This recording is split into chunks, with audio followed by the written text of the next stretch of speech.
call of the Hogs can be heard all the way to San Francisco. You're listening to Pod at the Palace with Curtis Wilkerson on Inside Arkansas. What's up, everybody? Welcome into the Pod at the Palace post-game live reaction show presented by SARACEN, Arkansas's #1 sports betting app.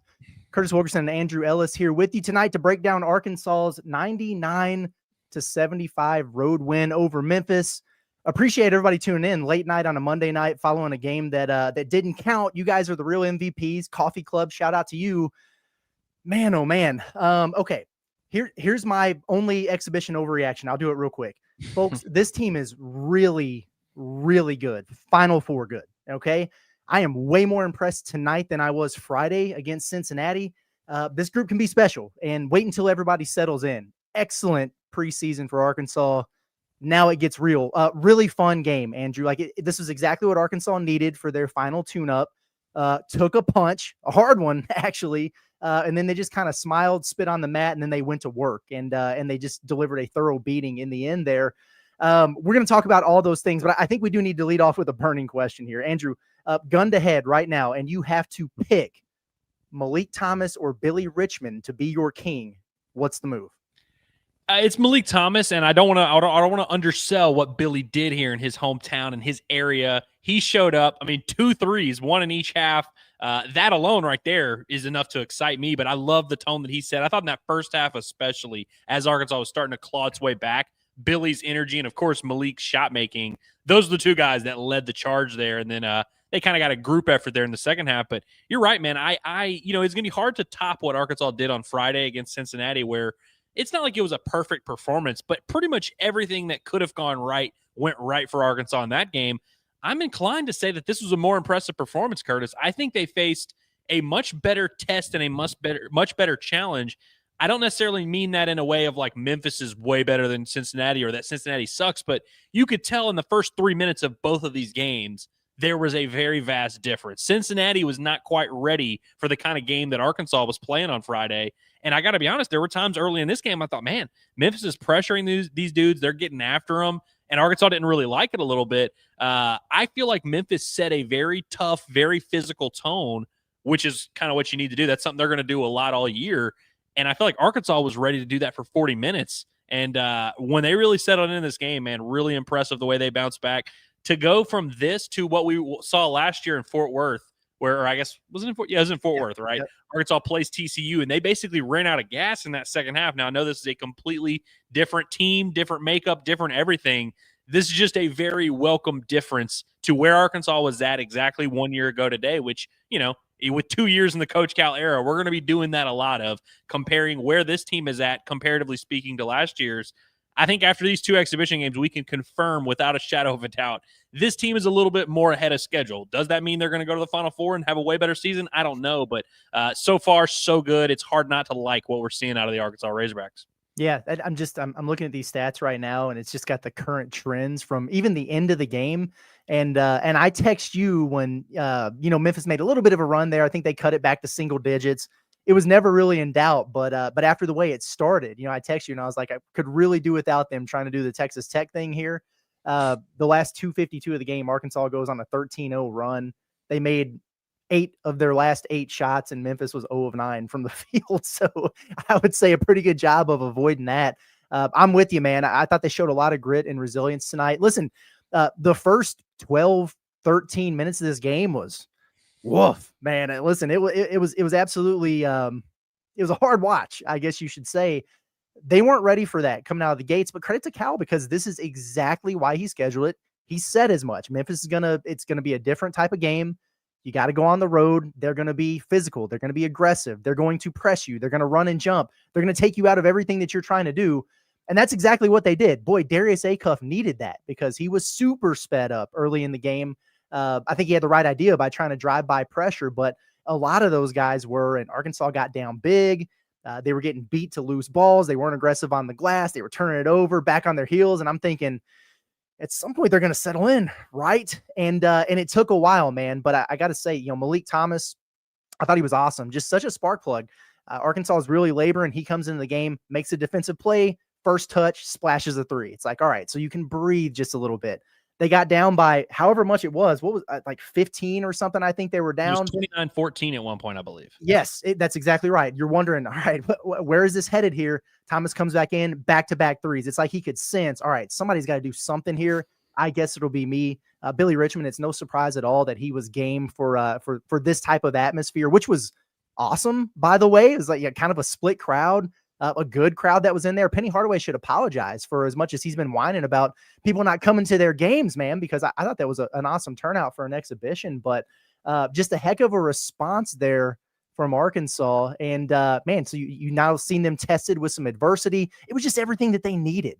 So I'm happy about this. You saw some guys who maybe, I don't know if struggled is the right word, but didn't show you a whole bunch against Cincinnati, who I thought looked a lot better in this game. Malik Euan, looking at you, buddy.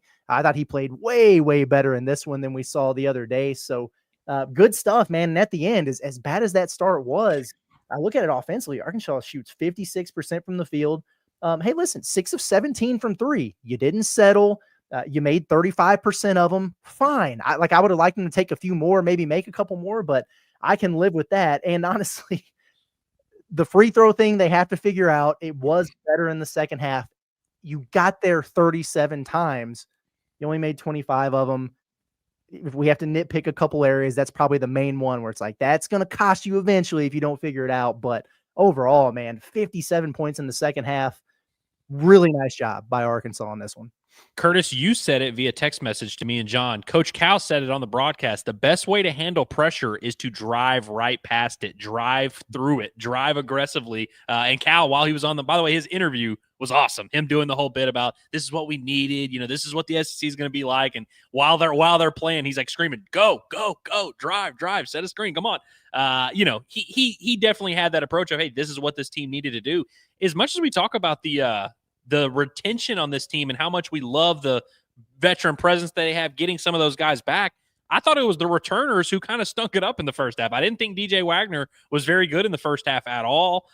He's pretty quiet for the most part tonight. I thought Carter took a while to really have an impact on this game. Brazil was kind of silent in that first half. If you had told me Arkansas was going to struggle with that pressure early on, I would have probably assumed, okay, so maybe the freshman guards weren't as good, and Acuff maybe wasn't quite as in control, but I mean, did he even turn the ball over in this entire game? 7 assists, 0 turnovers. Dude, that's really impressive. And he was maybe almost too aggressive going to the rim. But how about 56 points in the paint for Arkansas, man, getting downhill. And by the end of the game, once everything kind of got settled in, everybody really had their moments. I mean, Billy and Malik Thomas really spearheaded that effort there in the first half. But I mean, Carter found his rhythm there a little bit late. Brazil had some nice flashes there. But Malik Euan, I feel like, was the big story coming out of this game. Because like you said, he wasn't great in that first game. And as much as we've said this about, you're going to face some teams where maybe the physicality is there, so you need Nick Pringle. You really need Nick Pringle more than you need. And maybe there's going to be some games where you need to space the floor. So Brazil, that's really going to be his game. I thought this was a perfect matchup for Malik Euan. Memphis wasn't zoning Arkansas in the half court like we've seen some teams do last year. But I think back to when Jonas Adu was in the middle of that zone for Arkansas, and it kind of was the reason why teams had to stop doing it, because Arkansas was so effective getting the ball in the middle and getting it to a big that can make passes and can create offense. You kind of run things through him. I thought Malik Euan was awesome in that role. Probably should have gotten a few more foul calls, but I mean, he was scoring inside. He was taking advantage of some, discrepancies there. I thought Malik Euan was awesome. And it was just good to see kind of everyone have to pitch in at some point. But once again, the freshman, man, I said last on Friday, I was like, man, I don't know if that's necessarily we're going to need the freshman to lead in scoring every game. I might be wrong about that. Maybe this is just the formulas. And by the way, formula is an interesting word because we now have a pretty definitive rotation formula, which, by the way, Arkansas only played 8. I kind of like the role that everyone has on this team, though. If I'm being 100% honest, I don't think there's a ton of nuance to dissect here. Yeah, I'm with you, man. Malik Thomas, it's easy. Like he finishes the game with 23 points, 9 of 15 from the field. He hits 3 threes again, 7 rebounds for Leak in this game. You love to see 4 assists. I mean, I'm blown away at just how complete of a game it had. We knew he was a microwave scorer. Like he could come in, get hot, start cooking. Okay, fine. But there were times in this game, especially early when Arkansas was struggling with the press, where it was like, all right, they can't get open against the press. They're having a hard time getting it up the floor. They're leaving their feet to make passes and turn it over. Well, the next thing you know, you look up and Malik Thomas is running point and initiating the offense. And it's not just getting open three balls. It's taking a guy off the bounce and getting an and one and finishing, or hitting a tough, off foot, offhand runner. It's like an NBA pro bag, but then he's got that dog in him. He made so many impactful games on the defensive end of the floor in this one, and that was the big question mark coming into the season for Malik. So I continue to be more and more impressed with him every single game. I want to congratulate Trevin Brazile for redeeming himself on what was one of the worst blown dunks I've ever seen in the first half. It went in, Curtis. It literally was inside of the rim. That was insane. Monster slam at the end of that game. It was ridiculous. The Memphis kid was looking up going, huh? That was impressive, man. Billy Richmond, though, I got to ask you, there were three things that stood out to me. What is your biggest takeaway from this? No, that's not fair because I know what it is. What was your favorite part of this? Billy hit 2 threes. Billy had a couple blocks, one of which John has a picture of where he's well over the square getting it. Or the scrum in the first half where Malik Thomas and the other kid were tied up. They were getting into it, and you could hear mic'd up Cal going, Billy, Billy, Billy.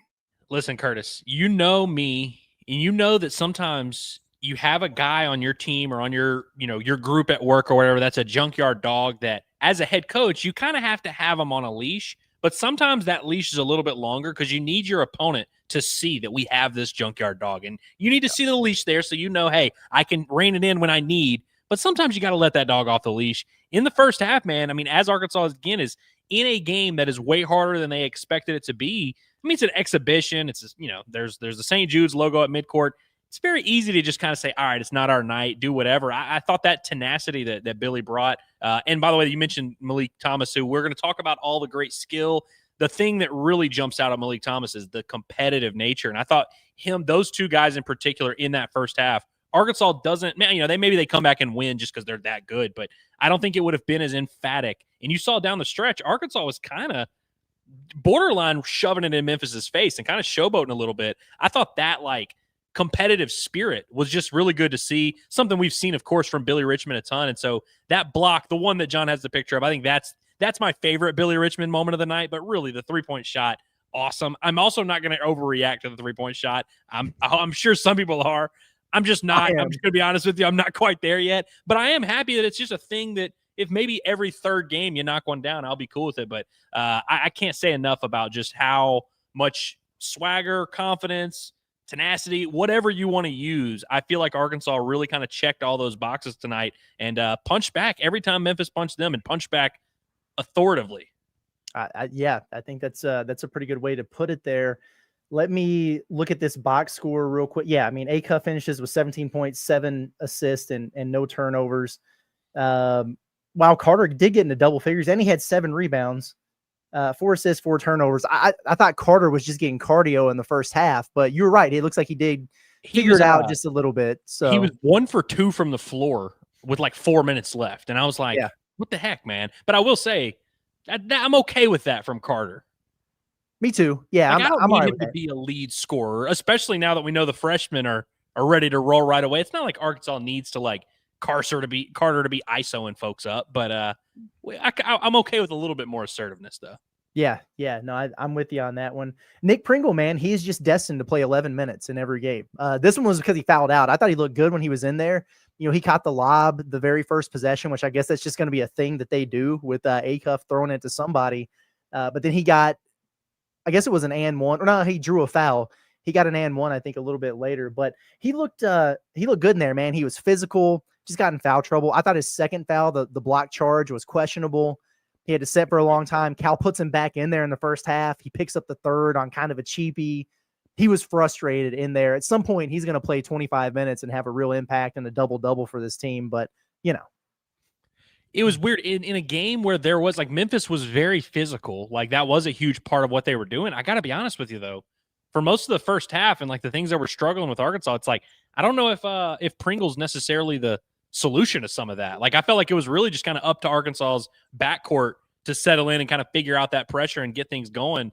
And not that Nick Pringle couldn't help out with some of that, but you're right. There's going to be the matchup where we're really going to see him unleashed at some point. It just wasn't tonight, and honestly, I don't really need it to be tonight. Yeah, I think I'm with you on that one. Per Per request. There we go. Per There's the demands. box score. If y'all want to look at it for a minute there. Yeah, I saw a couple of people asking for it. I guess it makes sense for me if I'm looking at it that everybody else can look at it. So there we go, man. Let's see. Before we get into the chat, anything else that you need to get off your chest here? I will say this. I was a little bit surprised that Cal, he said after the game the other night, like, hey, I started one group. I started a different one in the second half. I'll start a different one at Memphis. He did not do that. He went with the same group. I kind of thought he was going to give Billy the nod, whatever. And then in the second half, he shook it up and he went with Acuff, Leak, Billy, Trevin, and Malik Euan. Arkansas's bench in this game, and we talk about how excited we were about the potential there. They scored 51 points. Arkansas's bench did. They scored 40 of the first 60. One, do you think we're going to get to the point where they just go ahead and start Malik Euan because he's the more talented option there?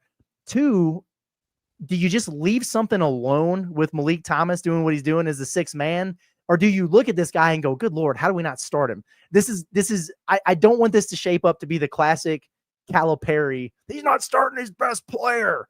Even though I think they're going to win a lot of games and he's going to kick ass whether he starts or comes off the bench. Yeah, I would be surprised. I mean, like you said, we've seen this play out. We've seen top 5 picks play for John Calipari. We've seen number 1 overall picks play for John Calipari and not start games. So I really don't think that if that's something we're like hanging on our, with bated breath waiting for, I don't know if that's necessarily a guarantee to happen. But like you said, that won't stop Malik Thomas from leading Arkansas in minutes played and leading Arkansas in scoring, by the way. So I don't know. We'll see if there's a situation with Malik Euan, or like you said, that's probably the more likely move. I would be okay with whatever they're going to do. I do think it's interesting that they keep doing, like you said, the starting lineup's different in the second half. Honestly, and you know me, I'm the type of guy that I really don't care who you start the game with. I just want to know who you're finishing the game with. And so that is something that I think will evolve over time. But in terms of the conceptual outlook of the rotation, I really don't think there's a ton of shaking. Like, we can have some of these conversations of, hey, maybe you start this group or maybe you play this guy a little bit more, but I don't think there's going to be a ton of crazy shaking out. One thing I will say before we get into the chat, I know we're going to have the DJ Wagner conversation like you mentioned with Thomas, because if you're putting Malik Thomas, who might be your best player, into the lineup, DJ is probably the guy you would take out, and Kentucky fans will tell you that's never going to happen. It will, like, contractually, John Calipari has to start him. I honestly think, and we're gonna look at the offensive side of this, and Acuff is of course going to average more points, going to average more assists, most likely going to probably shoot better. Malik Thomas, of course, going to score more. DJ Wagner's defense, though, is very important, and I think that's the aspect of this. Malik Thomas showed some good things defensively, and I'm not saying either of those guys are like incapable defenders. I do think DJ's defense is going to be a very important facet of this conversation, and it's why Arkansas can't just abandon ship completely and be like, all right, these two freshmen are playing 40 minutes a night. Let's just roll with that. Yeah. No, that's a really good point there. You're right. I mean, DJ, we know he's going to be one of the better perimeter defenders in the SEC.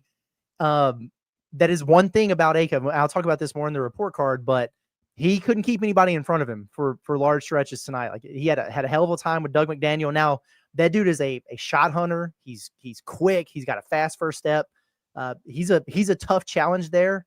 Acuff struggled with that. DJ struggled with that. Really, when Arkansas started to turn around was when Billy Richmond wound up sticking him. You just put the 6'6" guard with a 6'8" wingspan or whatever on the 5'10" kid, and you can slow him down a little bit. But definitely an area that they got to work on there. I'm with you. DJ is one of those guys that does things beyond the box score. But I will say, I know he wound up finishing with 8 points there. What is he taking, like 6 shots in the 2 exhibition games? And that was one thing Cal talked about at SEC Media Day, was his message to DJ was shoot that shot. Like, let it fly. Be more aggressive offensively. We want that from you. And after the Cincinnati game, I was looking at it, and I think you said it first, I think he was fully comfortable deferring a little bit, letting the freshman get acclimated. He's comfortable in his own skin out there, but I would like to see him get it going a little bit. I just have a feeling when it gets real against Southern this time a week from now, he's going to give you the typical DJ Wagner, 12 points, 4 assists, a couple turnovers, a few rebounds, and we're feeling pretty good about it. But I do love, and I feel I'm bumping him up a letter grade just because he hit that 3 in the final seconds of the game. Like, we got a 3J appearance, and therefore we're just going to bump him up. I needed that from DJ. I like that. There was a time he passed up on a fairly open three and then wound up, I don't even remember how the possession ended up, but I remember kind of being disappointed. And that was a case of where I'm like, DJ, just shoot that shot. Even if you miss it, pretend like that's a shot you take all the time and that you're going to make. I love that. There was a point where DJ got downhill, because that was one of the things that DJ, I thought, really excelled at down the stretch last year in that point guard role, getting downhill, getting to the rim, putting pressure on defenses that way. And he did it late in the second half, and I was almost like, oh, damn, I forgot he can do that. I forgot that that's like a thing that he's actually really good at. You think about the way that Acuff attacks defenses, gets downhill. I thought Thomas, of course, is going to do a lot of outside scoring. I thought he had some impressive drives toward the rim as well. We know Carter's like a damn bowling ball when he gets downhill. Don't get me started on downhill Bill. I'm just listing off all these guys, Curtis, and it kind of makes me think it's really tiring and taxing to play against Arkansas. And by the way, Memphis had like 4 dudes foul out. I think it was 3 officially. There may have been another dude in that final minute there, but a lot of their key guys fouled out because of the style of defense that they were playing. But also, Arkansas is going to do that to a lot of teams. I mean, over 50 points in the paint. I think they outpainted in paint points. They had Cincinnati doubled up in that as well. Like, that's a very consistent formula. Arkansas is going to have to knock down some shots. They're going to have to shoot better than 6 for 17 in some of these games down the stretch here. But like, I think there's something to be said about the just exhausting nature that it's going to be defending Arkansas and defending some of these guys getting downhill consistently, time after time after time. Yeah, you doubled, and Memphis played a deeper rotation. You doubled them up in bench points. You doubled them up in paint points. Doubled them up in points off turnovers. This was good stuff, man. This was an ass kicking, dude. Like, let's be honest with you. Like, I mean, like, I know that Arkansas was down 15. Like, yeah, I know Arkansas was down 15 early, but like, Arkansas kicked their ass. They really did. It blows me away, having sat and watched the first 12 minutes of that game, to be talking about this now. Yeah. Good grief. They won by 24. They almost beat them as bad as they beat Cincinnati. And you spotted them 15 at the beginning of the game. That's pretty good stuff, man. I'm not going to lie. I love Cal's energy during that. By the way, I love that. I mean, it's an exhibition game. Last year, they like filmed his huddle and put it on the big screen when we were there in Fort Worth. That was weird. This year, they just interviewed him while the game was going on, which is something we've seen before. Which, by the way, that's something that, like, when he was at Kentucky, used to like rub me the wrong way. Like, how just on TV Cal was all the time. Now that he's at Arkansas, I'm like, hell yeah, of course. Let's do a 10-minute Cal interview. I thought his vibes, and by the way, the interview was happening during Arkansas's worst stretch of the game. I loved his vibes, and I thought it was the right message to send to your team of like, hey, they're playing hard, they're playing physical. You can be mad about it, but get ready for it, because like that's what we're gonna do here. And I thought his energy, you could tell that the team didn't panic when they got down earlier, or when they were facing a team that was maybe a little bit more prepared for this game than they realized. I thought that was really the most impressive and just thing that's given me a ton of confidence coming out of this one. Yeah, I'm with you. And I'm not saying that this should be a FedEx Forum every year. Like, I do think that you should mix that up, but this was awesome. I'm really glad that they did this. It was intense. People do the thing all the time where it's like, oh, you tell me exhibition games don't matter and then watch this. But seriously, that was a lot of fun. This needs to be an annual regular season game, in my opinion. I know Cal, when they announced this thing, he said, hey, this is kind of a tester to see, what does it look like? How does it go? Do the Memphis fans hate me still? Do they not? What's going to happen here? And maybe we can do something in the regular season moving forward. I'm just telling you, I said on the pod at the Palace this morning, like, it's not going to be some crazy like Kentucky Louisville style rivalry or whatever, but this is just a perfect regional annual thing that you could do with a couple passionate fan bases. It'd be a good game for both programs, easy travel. I just think it would be really cool if they make this a thing, and I would love to see it at Bud Walton Arena next year. I know that was kind of the crutch with Penny and Muss when they were talking about it, is maybe he wanted to play that in North Little Rock. Do home and homes, man. Like, let's get this done. I think it would be really awesome. Sign me up for it. There was a point where we had dueling chants going on. Arkansas did their little hog calls. They were making their way back into the game, and then you got the "Let's go Tiger." Like, you could see that. It's always tough because on TV you can never tell. There's a lot of times where I'll go to a game and it's like packed, and I'll see people on Twitter being like, "Our crowd looks weak," and I'm like, "Dude, it was freaking jumping in there." And then sometimes I'm thinking they're pumping in sound noise, so you can never really tell. Maybe someone in the chat was at the game and can give us a better like in a arena performance or report from it. But like, I thought, on TV, it looked like a normal, it looked like a December, legitimate regular season game. It did. It certainly did.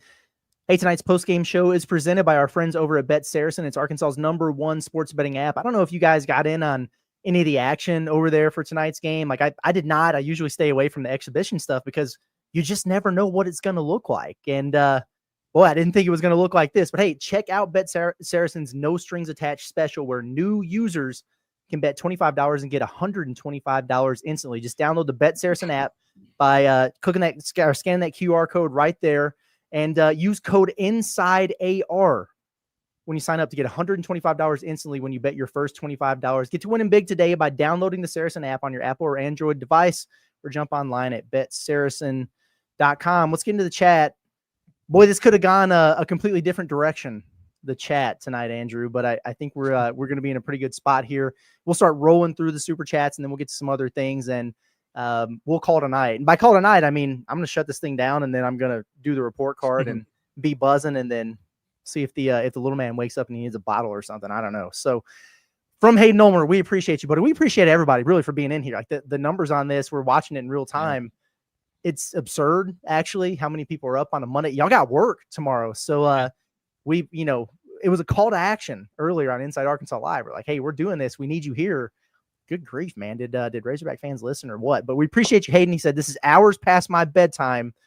Please make this good. The color guy also stinks. He was killing me at the end. Shut up, bro. Stop yapping. Oh, I'm just issue a warning to Razorback fans. We don't need your warnings, but who are you? We don't need your warnings. He kept doing this thing where he'd be like, people always ask me, or I always get asked, and people always want to know my opinion. I'm usually a defender sometimes because, like, I feel like Hog fans have never heard a commentator they like. And so sometimes I'm like, why do y'all hate this guy? What happened?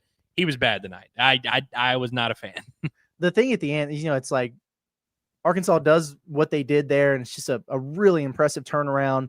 They look great, and it's like, temper your expectations. Hey, you won a couple exhibition games. It doesn't mean you're going to have a good season. You went to the Sweet 16. It doesn't mean you're going to go further. Shut the hell up. We know that, okay? Let people be excited about their basketball team tonight. It's one of those things, and I think that's something that you and I struggle with a lot, where like we say something where we're like, oh, hey, Malik Thomas is good, and then someone takes that as, oh wait, so you're saying Acuff's not? And it's like, no, I'm just, this sentence I'm saying is all I'm saying. I'm really pleased with my team's performance in these 2 exhibition games. Like that's really all I'm saying. Like it's okay to just say that for right now. We can talk about the rest later, and we will, but right now we're just like, hey, this is what we have. This is what we're going to talk about. Man, oh man. Jaffer said this felt like the Baylor game, but with experience. Let's see. Like I'm thinking back to that Baylor game. Maybe so. I'm thinking back to that because I guess that was the second game of the year, and it was a deal where Arkansas kind of got down big early, and you're wondering what was this going to look like. It was Billy that kind of sparked them back into it, but they never really figured it out in that game. I agree with the experience aspect of this. It's fascinating because you were more or less led by your freshman again. And Billy was really good in this one, but they certainly look like a team this is one thing I will credit the broadcast for. And we've been talking about it, is they do look like they're ahead of schedule. Certainly ahead of where Memphis was. Arkansas has a game in hand. They don't have 15 new players, which is crazy, but they look like for 10 to 12 minutes, they were not prepared at all. But they were prepared to respond to a little bit of adversity. They settled down, they slowed down, and they figured it out. And in the end, the better team won by a lot. I'm wondering how good this Memphis team is going to be. I got to be honest with you. The roster looked cheeks. I was trying to be nice on the pregame this morning, but it's just a lot of uncertainty. Guys who needed a fresh start, reclamation projects, talented. Don't get me wrong. They were better than I thought they would be when I watched them. It's going to take them a while. Like, I don't think this is going to be your typical Penny Hardaway team that's just miles ahead of everybody else in that league. And maybe they get complacent and lose a couple games, but they still win it by, a few games. They wind up being a 6 seed or something.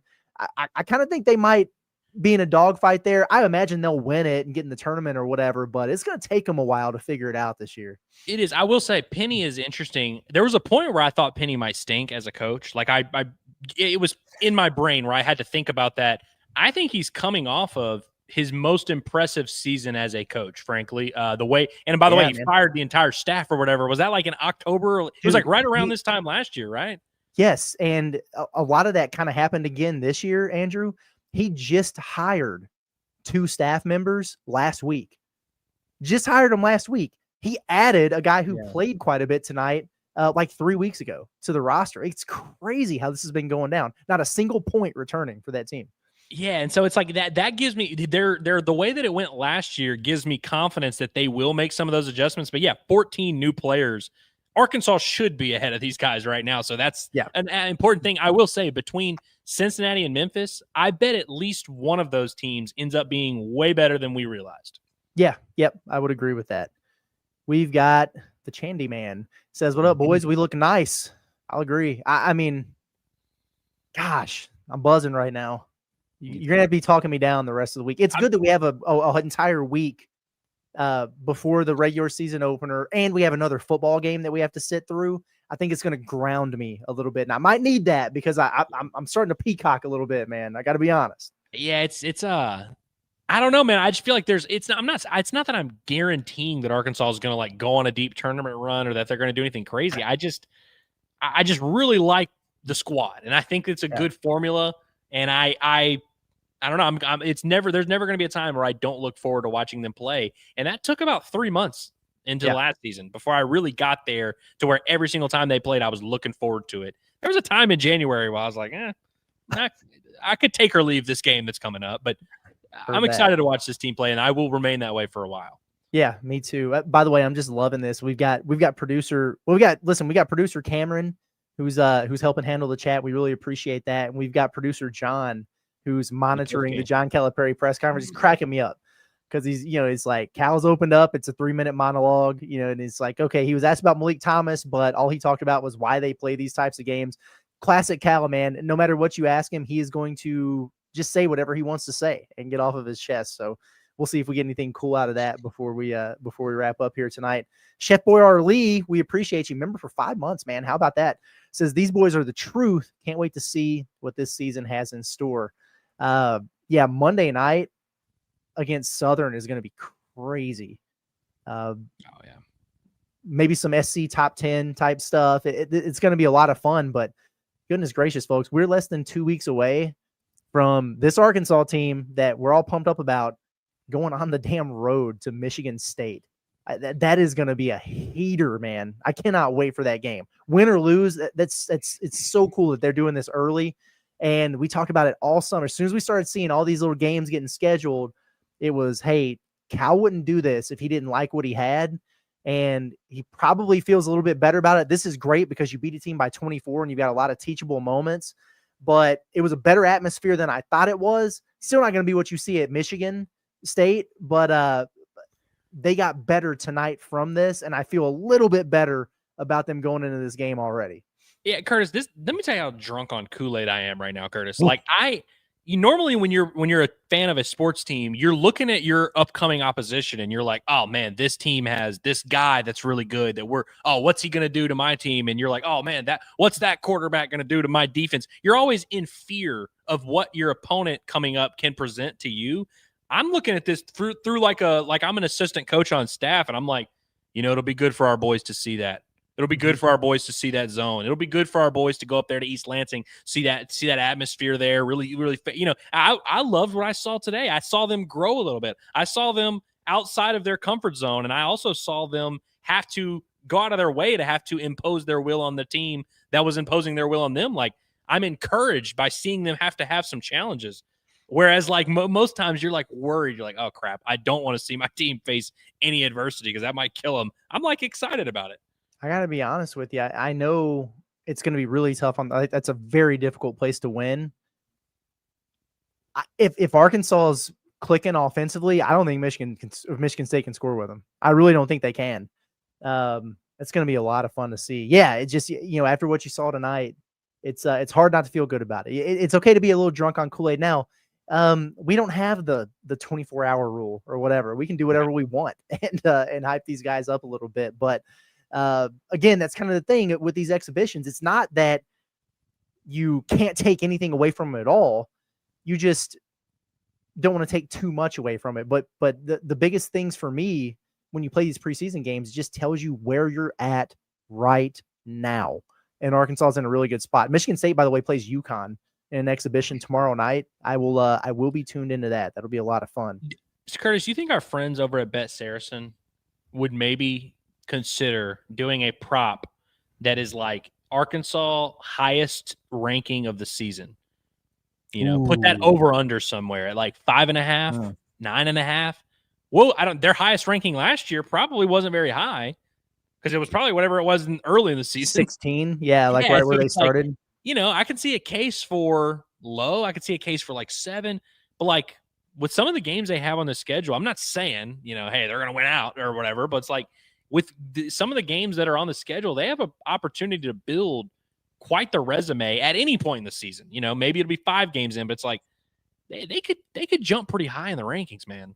Which I know is, putting a lot of pressure on this team, but it's also just a thought of how realistic that is. That should really excite you that like Arkansas could be ranked like number 3 in the country, like 12 days into the season.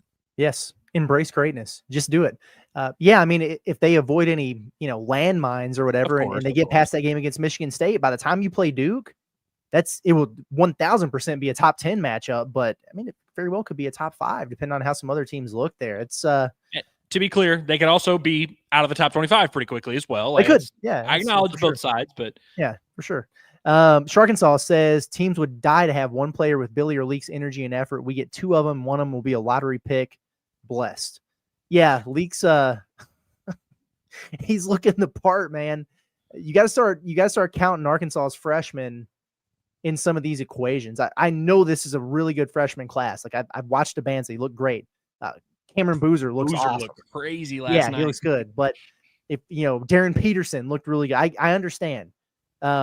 These guys are really damn good too, Arkansas's freshmen. And I'm just telling you, if you're going to be talking about Nate Ament in these conversations, but not Darius Acuff and Malik Thomas, I just don't know what the hell we're doing here. So I'm with you. And this is why I got so mad at the thought of Arkansas not having not only a top 10 backcourt, but not even an honorable mention, in the top 15. These dudes are nice. Okay. So yeah. I think people are starting to figure that out now, which is good. And they'll have their ups and downs too. Like Acuff was not as good tonight as he was the other night, but he settled in and figured out his talent really showed once he settled down there. Malik Thomas is just ridiculous, but he's going to have his nights where shots aren't falling or he gets frustrated or whatever. That's part of the deal, but damn it, man. The upside for these guys is crazy. Is it with Acuff? Is it literally just as simple as like when his 3-point shot's falling, he's an elite player in the country, and when his shot's not falling, he's still an effective, 14 and 5 on, he'll just do it on 14 shots or whatever. I think so. I think that's exactly what it is. I mean, that's like literally if he just makes, because he took, let's see, he's 0 of 4 from 3. Yeah, so it's like if he is 1 of 4 from 3, all of a sudden he's got 20 points. Yeah, 27 and no turnovers. I mean, good grief. Jeremy Stewart, we certainly appreciate the super chat, man. That's awesome. He says they were more impressive than the Cincinnati games. Could be a special year. Ooh, damn pig. Yeah, I mean, it kind of echoes what I was thinking at the top there. I love the wire-to-wire belt to ass that they gave Cincinnati. I thought that was really cool. Good show in front of the home crowd. Made a statement in front of a really important priority recruit. Like there were a lot of things that were awesome about that. I can't get over how they responded and then wound up winning so emphatically tonight. That was a job well done for sure. We have Net 94. Remember for 5 months, man. That's good stuff right there. Says mashed potato watch. Are we there yet? No, you can't mashed potato exhibition. Even as good, if there were an exhibition stretch worth doing it over, it would be this, but like you got to save the mashed potato, because if you're doing it now, what are you going to do if they beat Duke on Thanksgiving Day and go to number 1 in the country? Like, do you have to, at that point, it's Thanksgiving, you've got your option of dishes, but like, what do you go to? Because if you're doing mashed turkey's off limits, so. That's what I'm saying. If you're at Thanksgiving Day, you need to think about that. That's the kind of conversations now that we're playing basketball on Thanksgiving. These are the kind of things we need to be thinking in mind. Yeah, that's right. Big Salty Hog, thank you for the super chat. Says Leak is going to be hard to keep off the court, and Acuff is an alpha. Did you see Acuff steal DJ's free throws at the 5:15 mark in the first half? I did not. I didn't see that either. I did not. I missed that. Did that happen? I don't know, but that is quite the alpha move, though. God, I'd love that if that actually happened. They're both alphas, I would say. Thomas clearly. Yeah. I mean, I don't know if someone could be more of an outward alpha than Malik Thomas. Yeah. But Acuff is an alpha in his own kind of way, in the same way. And I think, A little quieter about it. He is, and I don't think any of the players on the team, the older guys, are threatened by it. I think you can tell they respect it. DJ, who's maybe the most important in this equation, certainly respects it. Now I've got to go back and watch now and see if he actually sniped the juniors free throws. Garrett McCollum, our guy, he says, Penny, no excuses. Proceeds to make the dumbest excuse ever of we subbed, they didn't. This is great. That did bother me. And we were talking about this subbing the whole game. I don't know what he's talking about, but yeah. Well, and also it's a tough argument to make when your entire starting lineup fouls out. Right. Which, by the way, is why you were subbing. It's not like you subbed out of the goodness of your heart of like, oh, let's give Cal a different look. Your guys had 7 fouls. You gotta sub a little bit. I also think it's like, it's something that you can point at and be upset about, but it's like, is that a knock on Arkansas that they have a more definitive 8-man rotation and stuck with it, whereas Memphis is still trying to figure out? Like, I don't think that's like a thing to be upset about. I think that's just like, that'd be like being like, well, I mean, the only reason we lost is like the other team, they just really excelled at shooting beyond the 3-point line. Yeah. We didn't. At the 16:56, so 3 minutes into the game, Arkansas subbed their 3 bench guys in. Penny subbed 3 bench guys in. Like, I don't know what he's talking about. That's everybody was doing their thing. I don't know what he's talking about. And he said, he was very clear in some of his press conferences, like, hey, I am going to play 10, 11 guys early this year. Like, I'm just going to do it. Right. And I want to maybe get it down to 9 or something by the time league play starts. Like, that's, yeah.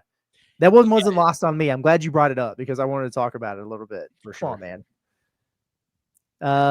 Derek Tiff says Leak is going to keep coaches awake at night. Yes. Opposing coaches, John Calipari, and all of the above. There were a couple times where you could tell Cal was about to really get pissed off. He says this all the time, like, you're going to take that shot, you better make it. And then he would just make it. But he got onto him a couple times there. It was funny. I like the dog and the grit in this team. They've got some swag to them, got a little shit to them, I know that was irritating Cal. He's going to be pulling up the tape on that. I thought the Carter technical foul late was weak, but I don't know what he said. I do know the play before when he got the block, he was talking to the dude, and then you come back down the floor and you dime whoever it was that got that dunk, and then you're pointing at the guy. So I think it was just, all right, we warned you once, you did it again, so we're going to get you. I still think that's soft in an exhibition. Wasn't it Carter who got the tee? Did I make that up? No, that's what I'm saying. Oh, okay, sorry. That's what I'm saying. Carter got the block, the possession before, and he was staring the dude down. And then, the next play, because I thought it was whoever dunked it. I don't remember who it was that got it, but then it was Carter. And then they showed the replay. TV didn't say anything. Carter was just pointing at him, and it's like, okay, gotcha. Whatever. But then, so you had that. You had Billy a little bit. Malik Euan at one point went down the lane. He got the pass and he dunked it. Then he was flexing. He didn't get back on defense, and they gave up a layup. Cal was pissed about that. It's like, all right, don't get too full of yourselves here. But this is the time to do that. And again, it's like things that you can look at the tape in a game that you win by a bunch. It doesn't count, and be like, yo, we're not doing that moving forward. And I think it's going to be a good lesson learned for some of those guys. Crack me up though. Let's see what else we have here. Bo, thank you, Bo. He says, can you touch on the Michigan exhibition? Missed it. I think he's confused because the broadcast at one point said Arkansas played Michigan in an exhibition. They just botched that. Arkansas did not play Michigan. They played Cincinnati, who did play Michigan and beat Michigan. And then Arkansas beat Cincinnati. Was not a thing. Yeah. But they did beat Michigan last year. Did. In a game that was actually kind of similar to this one, now that I think about it. True. Yeah, like wild lead changes and like double-digit leads on both sides or something like that. Yes. Joffer says only refs could make a fundraiser for cancer about them with 50+ fouls. Yeah. Why did they interview the ref? I don't know why they interviewed the ref. I don't know what the hell was on ESPNU before the game started. That sucked. The True South, whatever. That stunk, bro. I don't even know what that was, but yeah, it was bad. Why that was on ESPNU, I have no idea. I don't know if that's a sports guy. I'm not familiar with his game. Like, I don't know who that is, but that was a tough watch, man. it kind of killed my buzz leading up. Maybe the team was watching it in the locker room and like the Polar Express thing, and they just came out like, shit, it's going to take me a minute to get going, man. This is brutal. I don't know. But yeah, a lot of fouls. The broadcast team kept calling it practice fouls, which he's right about that. Like you're not going to blow a whistle every time there's a hand check or something in practice. And so those guys had to adjust. But I will say, I don't think it was a greatly officiated game. Like, I don't think anybody really got screwed there, but Memphis was hacking the entire game. Every rebound, they were in somebody's back. Every time you're bringing the ball up the floor, hand checks, body bumps, it was very, very noticeable. And that's why they wound up having a bunch of guys foul out. But those dudes are some hacks, man. It was crazy. I'll tell you how unconcerned and unbothered Penny Hardaway was with the fouls. While he was being interviewed, his player is fouling out, and the referee had to let him know, hey, that is his 5th foul. He is no longer – he has to be off the floor. And he's like, oh, 5? Oh, yeah, all right. Well, to be fair, that dude went from 2 to 5 in like 3 minutes of game time or something like that. But yeah, I don't think not fouling was a huge point of emphasis for the Memphis Tigers going into this game. Yes. Arkansas says we should have known it would be a ref show when they literally interviewed a referee. Yeah, I mean, it's could not believe that. Seriously. Scott Harrington says, what is a scoring drought? Indy, baby. I like that energy right now. They had a couple little scoring droughts there in the first half when they were sped up, but here's the thing about that. And they eventually slowed down and, figured some things out against the pressure. They put Memphis back on there. They did exactly what they needed to do there. You obviously don't want to go on the road in the future and have a start like that. And that's why you play games like this. I'm sure Cal's been talking about that. But I do. Darius Acuff needed this. There was a minute there where, and again, he had the right idea, I think, of, okay, I'm getting pressured. I just need to drive by this. But he was doing it and having tunnel vision. Like, the point is, drive by it, get 2 feet in the paint, see what you have, and work some good shots out of that. And he was just getting a little bit too sped up, and to the point where I was like, they might need to move him off ball for a minute, just to let him relax a little bit, let him be the guy that catches the kick out or something. But I think they had the right idea. They were just having some trouble getting the ball inbounded against the press, which is a thing, and you just haven't seen it. So, okay, they figured that out. And then they were really pressuring out on the wings and denying. So you were starting your offense like 35 feet away from the basket. And eventually they started understanding that and just back cutting it, not all the way to the rim, but just to space. That way you could get a touch and initiate something with numbers. They figured some things out there. But yeah, I was looking at one point because I've been thinking about that. Like, this is not going to be that team that has 6-minute scoring droughts or whatever. And there was one time I looked up and it was like almost 3 minutes. I was like, come on, man. But I do think they just have enough, especially if they have the right guys on the floor, dudes who can just go get you one, to where it's really not going to be a thing for this team this year. I mean, hell, they average 94.5 points in 2 exhibitions. So, Yeah. And it's not even like they shot the ball super well. I mean, they shot it well in the first game, but yeah. Not too worried about scoring droughts. No doubt. Derek Tipp says Leak's release is damn near unguardable. Yeah. He gets the thing off in a hurry. Is it fair to say, I know that we knew Malik Thomas was a good scorer, a good shooter. Is it fair to say he's a better shooter than I think maybe we even realized? And it's not that we didn't think he could shoot. We knew he was a solid shooter, but when he was in high school, you didn't really see a ton of he didn't catch and shoot a ton. He had to create his own offense, which love that you can create your own offense. But I was kind of wondering, I'm like, off ball roll, what's he going to look like as a legit shot maker, catch and shoot? Because that's just not something usually, if you're a talented scorer in high school and you're playing at this level, you're not playing off of other guys. You're not having to be off ball. Not only is he willing to do that and able to do that, he's like a high level. Like, you have to have a guy around him as soon as he crosses half court. That's a guy, you want to talk about a guy you can run around some floppy action.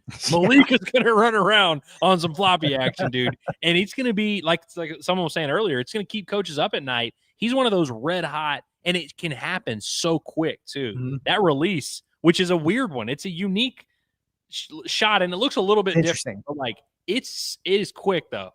Yeah. Yes, it absolutely is. You're right. And he can get off in such a hurry. I love Malik Thomas in transition. He runs the wing so hard. Like, he sprints to that corner. He's got his head turned and his hands up. and he can catch it, stop on a dime, and get that thing off in a hurry. That's a lot of fun. It's just something Arkansas really hasn't had in a long time. And you thought maybe you would get some of it with Nelly, and you just didn't. But when we were thinking about this Arkansas team, and they didn't add a bunch of proven 3-point shooting off to a team that didn't shoot well last year, and lost some guys who were making them whatever. There is zero doubt in my mind whatsoever that he's going to replace Boogie's 3-point production or Nelly's 3-point production by percentage, but also by volume. I mean, I think he's going to be a dude that hits like 75 threes this season.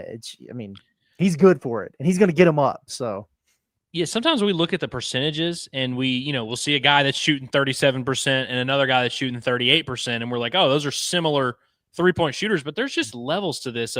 There's guys that obviously you don't have to defend at all at the 3-point line. There's some guys that you'll kind of have to close out on, and maybe some guys that are good shooters that you want to run off the 3-point line. So you're closing out aggressively. It's a whole different ballgame when you have a guy that not only can get a shot off at any moment and is dangerous there, but also is really dangerous off the bounce. And so it's just a whole different game having to guard someone like that. And like you said, there's not been many backcourt players over this last stretch of Arkansas basketball.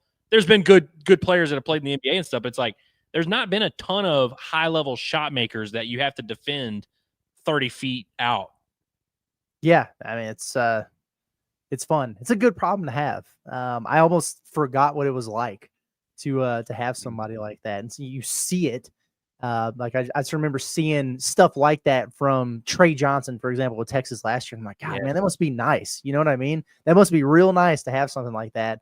And now you do, folks. We're 52 minutes in, and gotta be honest with you, we're kind of still rolling here. And I'm a little bit late to this, but I'm gonna do it anyway. Then we're gonna get back to your chats before we wrap up for the night. But let's talk insurance. Everybody loves it, man. I'm in a much better mood doing this ad read tonight than I was when we had to do it during the football post game a few days ago. But listen, nobody wants to deal with the hassle of shopping around for insurance. That's why I use and recommend OZK. They're based right here in Arkansas, and they shop multiple carriers to find the best coverage and price for you, whether it's home, auto, business, you name it. Whether it's Saturdays at Razorback Stadium or everyday life, you want protection that you can count on. And I think they meet the qualifications with over 600 5-star Google reviews. So count on OZK Insurance and get a free online quote at ozkinsurance.com or call 479-715-4200. It's OZK Insurance, protection made simple. All right, back to it. I meant to do that a little bit ago. By the way, forgive me. Jamer's time is correct. That OZK read from Saturday was electric. Thank you. I'd say I was so mad. My by the way, I'll tell the story just real quick and we'll get back into it. My parents are in town, and my stepmom is a big, like, middle of the day napper. It's just kind of her thing, man. Like on the weekend, she'll crash out at like 2:00 and she'll wake up at 7 and then have dinner and go to bed for the night. It's uncanny. She sleeps like she's nocturnal. I don't know. Anyway, she said she took a nap on Saturday, and she was like having some weird vivid dreams or whatever. And she woke up and she was telling my dad, she's like, guys, I was having this dream. I don't know what's going on. And then I heard Curtis, and he was yelling and he was cussing, and it was crazy. And my dad was like, no, that was really happening. I had the football post-game show pulled up on our on our TV, and she was hearing me in her subconscious. So anyway, yeah, I was not a happy camper in that one. We move on. Hairless Hog, okay, says, let the $5 per win pledge begin, boys. Thomas got that Ray Allen vibe going. Like that. So now I've seen Ray Allen. Somebody said Michael Redd to me earlier. I saw somebody say Michael Redd. What a pull. Yes. Somebody said skinny Ron Artest vibes, which was interesting. I got a bunch of comps. Okay, in the face, he does kind of look like Ron Artest. Maybe that's what it was. I think that's, yeah. Definitely definitely skill set wise. Not. Yeah, I was like, really? I don't know. Okay. Logan Mobley says, how about them damn Hogs, baby? Woo pig suey. How about them, man? It feels good. Feels good. I'll tell you this. Had that entire game gone like the first 12 minutes did, we would have been out of here a long time ago. So shout out to them for figuring it out.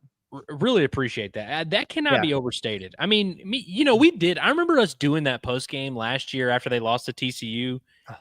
And I just remember us like making excuse after excuse after excuse and just being like, yeah, that sucks, but it'll probably be all right. Like, it was just a really tough task. You remember we were Yes. huddled around that little hotel cuck chair? You know, Yeah. we were just huddled around doing it. That's That right. was just not as fun as this night has been. It just Ah. wasn't. And I know it's not Oh, a man, I direct agree. A to A or A to B comparison, but like just compared to where we were at 1 year ago, it feels good. Yes, yes, indeed. Tamara, I know she's fired up. Appreciate the super chat. She says, "Hey, I got an idea. Let's keep up with a dunk count in these reaction shows. That can be a new stat for us. These kids are dunking machines." I love this. This is a Arkansas great comment. was 8 of 9 on dunks. Trevor Brazil did ruin the perfect 8 dunk of streak, but that is 20 dunks through 2 exhibition games. Arkansas not as good at the rim, and they were 19 of 29 in this game, so 27 of 38 around the rim. Still good, but yeah, a dozen dunks the other night, 8 of 9 in this one. You know, everybody, like, there was a stretch where schools would start calling themselves like DBU and wide receiver U, and Arkansas was RBU or whatever. I think Arkansas might just need to become like Dunk U. Yeah. You know, like there's obviously a lot of schools that produce great dunkers, but like per capita, I feel like the University of Arkansas in the last 30 years has just produced some freaking dunkers, man. Yeah. Yeah. It's good stuff, man. Trip Conley says, "Are y'all going to the Michigan State game?" I don't think so. I have no idea. Andrew probably has some big celebration plan. That might be on his birthday or right around his birthday. Is it on Saturday? What day of the week is it on? Saturday. That is my birthday. Yeah. Yeah. Yeah. So I'm going to be, no, I'm not going to be in East Lansing, but I'll be having a good time. there you go. So there's that. It's difficult to get to. We're going to be, or at least some of us are going to be, definitely in Newark for the Houston game. We're definitely going to be at the Texas Tech game. We'll see about the Duke one. That's a tough one on Thanksgiving. That might just be me. We'll see what we got going on with our family and stuff. For that one, if Michelle's family comes into town, then we probably won't go to that. But we got some plans for some SEC games too. I think we decided that we were going to go to Oklahoma just because it's an easy drive, and I don't know, like why the hell not? I think we owe it to Quinn to go back to Auburn, which will be a lot of fun. So we got several planned for this one. I know that I'm going to have a lot of FOMO from this Michigan State one, but it's tough to get to. It's super expensive, and it's still just a little bit too soon for me to take an overnight and everything with the little guy. And it sucks because I know that they'll probably never play there again in my lifetime. So it's going to drive me nuts. It would be different. I mean, you just listed off like 9 road trips, Curtis. Yeah. It'd be one thing if it was like, hey, this is our one big one. We're going to go to Dallas, and then we're going to go to East Lansing. The fact that there's 17 different venues, not to mention we're going to travel all over the world for the Final Four, you know. Yeah. Round of 32, Sweet 16 round. Yeah, that's we already know. Yeah, we already know that we're going to be going from Buffalo to San Jose or whatever, and then to Indianapolis. So yeah, it's a lot. Jammers time. Appreciate you, says. Don't know if y'all talked about that Billy picture, but bro looks like he can fly. Is this what we have? That is it. Loaded up here. That's a good. Oh, was that already in the thing? My bad. It was anyway, right there. Boom. We'll just go big with it. That's absurd. Yeah. By the way, there were a lot of good blocks in this game on both ends. There was one goaltend. There was a couple that I thought were close. This one was on the brink of, not a goaltend, but like there were a couple that were close, but just a lot of good rim protection plays on both sides today. Goodness gracious. Yeah, shout out to, where'd you go? There you are. Shout out to TB for just being that guy who blocks everybody's 3-pointers now. He's blocking jumper after jumper after jumper. That's one way to defend the perimeter, man. Anthony Davis, I think, invented that. I know he didn't actually, but I really didn't. I don't remember, like, growing up in the early 2000s, Curtis, like, when did you ever see that? Like I don't remember Shaq blocking 3-point shots or like, I just don't remember that being Tim Duncan out there on the perimeter. I really think Anthony Davis invented that concept. It is a fascinating one, though. It is indeed. It is indeed. Prodigy Gamers says, post-exhibition SEC top 5. Well, do you want to save this for the SEC show? Or I do. Yeah, I do want to save this one. And the main reason is because Alabama plays again, Auburn plays again, Kentucky plays again. I think Tennessee plays again. You know what I mean? Yeah. Arkansas has 2 under their belt. It's going to be hard to be more impressive than what they did. I don't even know who. Yeah, Kentucky beat Purdue. I don't want to take anything away from them. I thought 2 things can be true. I thought Kentucky looked really good. I thought Purdue looked like crap. So we'll see what that means. I want to say they played Georgetown or something. I don't know. I want to see them again. I want to see how Auburn bounces back. They play this Memphis team on Thursday, I think. So that'll be an interesting one to watch. I don't know who Bama has. Who the hell? Tennessee played Duke pretty close. By the way, I'm going to go back and watch that Tennessee Duke game. I'm going to get in the film room tonight. I'm not going to sleep like that till at least 2 a.m. tonight because I'm just buzzing. Yeah. I'm going to go back and take a closer look at the Tennessee and Duke game for a variety of reasons. Right. One good point the commentators made all game tonight, Curtis. Okay. They pointed out the proximity. Arkansas played on Friday and is now playing on a Monday. And now obviously Memphis is going to play on Thursday. That's something I feel like didn't happen before. Your exhibitions being that close. Right. I love that. And I do think that was like another thing that I love that this team had to kind of go through. They got on a road trip. They played and then got on a bus and did whatever and like took a road trip, faced some adversity, all that. I mean, I'm pro. Yes, me too. Me too, man. Derek Tips, he says TB embracing leadership was so great to see. Yeah, I mean, he's grown up, man. He really has. And I thought, and again, I'm getting ready to do the report card and the player grades and all that stuff, but I thought that he looked like his old self in the first half for a while, just a little bit passive, a little bit soft in there. And I'm like, oh, come on, man. He didn't play great in this game, but his effort and there was just something about his mental out there that was different in the second half. And he really started impacting things more, had a couple big dunks, and it was a lot better to see. And then you look up at the end of the night, what did he finish with? 8 points, 7 boards, 3 blocks. Like he damn near did what Cal asked him to do, which is be a double-double with 3 or 4 blocks every night. So, okay. Yeah, even when, and like you said, he'll have those moments where maybe he's not super aggressive around the room, be a little bit stronger with the ball. Maybe don't let that guy put an elbow in your chest. But I feel like body language, night and day for TB. So much better. When he would have like the half that he had in the first half, normally that would have guaranteed you would never see him be productive in the second half after that. He was usually a guy of you kind of knew in the first 3 minutes. This is maybe the first time I can really, I'm sure we could go back and pull one game of his career where he was good in the second half after being bad in the first, but I really don't know if there's that many examples of it. Yeah. Yep. Okay. Just a couple more things, non-super. We really appreciate everybody for tuning in. This is awesome, by the way. But a couple interesting things I saw that I wanted to throw out there. C Black 26, he says, what are the rebounding takeaway, young Kurt? Well, the first, the first 12, 15 minutes, whatever it was when they were struggling, I was worried about it, man, because they were getting beat to all those balls. Memphis was flying around. They were missing box outs. They were tougher in pulling them down. I was like, good grief, man. Like, what's really going on here? But you look up at the end of the night, and they really fixed a lot of what was ailing them for the last 25 minutes of that game. And they wound up winning definitively on the glass. Out-rebounded Memphis by 13. By 15 on the defensive glass. They wound up getting double-digit offensive rebounds, which, again, people like to look at the numbers, but it's really about the percentage. When you shoot 56% from the field, you're not going to get as many offensive rebounds. So if you missed, 27 shots and Arkansas got 10 of them back, that's a decent percentage of where you want to be there. I'm happy with it. I feel better about it.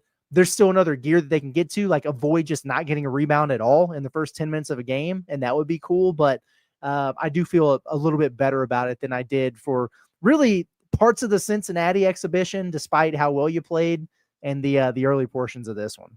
The most encouraging aspect is that it got better throughout the game, because sometimes, it's easy. And by the way, Memphis came into this game super physical, which credit to them. That's something they're going to do, but it's you got to be able to maintain that. And there's something to be said about, you're meeting the same guy at the same spot. Y'all are boxing each other out on both ends all night. That can wear on you. And we talked about Trevin and his growth. I don't know if that's something that I would have necessarily counted on Trevin to be great at, but second half, Arkansas out rebounds them 28-15. Second half, Memphis was 9 of 37 from the floor. Arkansas just punked them. They were 2 of 18 from 3 in the second half as well. I mean, Arkansas just punked them 36-12 points in the paint in the second half alone. I mean, that is bully ball. Like, if I just showed you those numbers, you would think that Arkansas had 5 7-footers out there. Yeah. Yeah. No, that's a really valid point. And it's also worth pointing out that they did this on the night where their most physical player and best rebounder played 11 minutes, and he was out with foul trouble the entire game, and he only contributed 3 rebounds to the cause in Nick Pringle, who's going to be good for you. Yeah.